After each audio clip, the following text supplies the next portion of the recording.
अस्सलाम वालेकुम। वालेकुम सलाम। की सेल करदे जे? पतीसा। दिखाओ।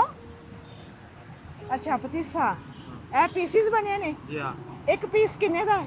20 का 30 का 25 जिस तरह यानी कि जिस तरह भी बेचना हो 20 का 30 का। हाँ। ये कितने पीस है?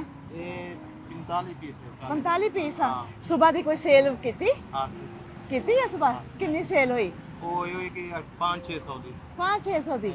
ए सारा किन्ने दा लेके आए सी? सारा लेके आए 1000 का 1000 का।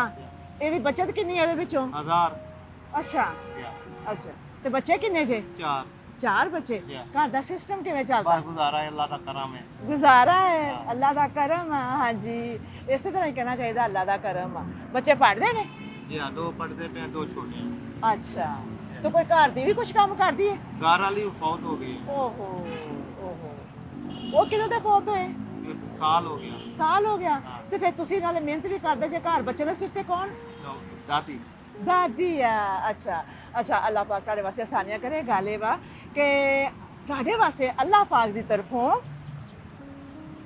ਅੱਲਾ ਪਾਕ ਨੇ ਕਿਹਾ ਮੇਰਾ ਬੰਦਾ ਮਜ਼ਦੂਰ ਹੋਣੇ ਦੇ ਬਾਵਜੂਦ ਇਹ ਤੁਹਾਡੀ ਲੱਤ ਨੂੰ ਕੀ ਗੱਲ ਹੋਈ ਆ ये पोलियो पोलियो ना होना थी पहले। ਬਚਪਨ ਚ बचपन ਅੱਛਾ ਤੇ ਇਹਦਾ ਇਲਾਜ ਨਹੀਂ ਕਰਵਾਇਆ ਤੁਸੀਂ इलाज उम्र बाजी की क्या करना चाहिए। ਹਾਏ ਹਾਏ ਕੁਛ ਪੱਲੇ ਹੋਵੇ ਤੇ ਇਲਾਜ ਕਰਵਾਉਣ ਇਲਾਜ ਵੀ ਇਨਸਾਨ ਉਹ ਕਰਵਾ ਸਕਦਾ ਵਾ ਜਿਹਦੇ ਕੋਲ ਵਸਾਇਲ ਹੁੰਦੇ ਨੇ ਤੇ ਜਿਨ੍ਹਾਂ ਕੋਲ ਵਸਾਇਲ ਨਹੀਂ ਹੁੰਦੇ ਉਹ ਇਸੇ ਤਰ੍ਹਾਂ ਸਾਰੀ ਉਮਰ ਮਜ਼ਦੂਰੀ 'ਚ ਗੁਜ਼ਾਰਦੇ ਨੇ 1 2 3 4 5 6 7 8 9 10 ਇਹ ਲੋ ਜੀ ਇਹ 10,000 ਅੱਲਾਹ ਪਾਕ ਦੀ ਤਰਫ ਇਹ ਬਿਸਮਿਲ੍ਲਾ ਕਰਕੇ ਇੱਥੇ ਰੱਖੀ ਹੈ ਜੀ ਇਹ ਦੇਖੋ ਜੀ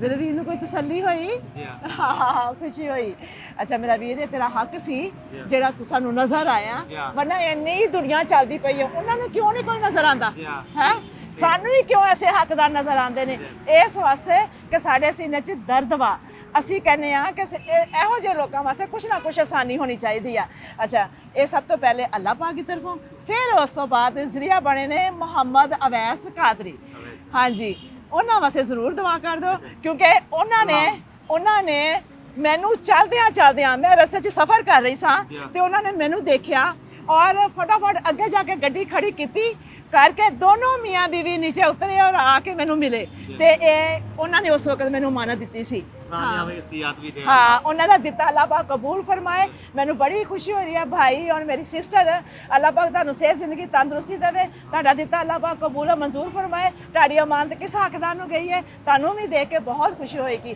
ਜਿਉਂਦੇ ਵਸਦੇ ਰਹੋ ਅੱਲਾਹ ਹਾਫਿਜ਼।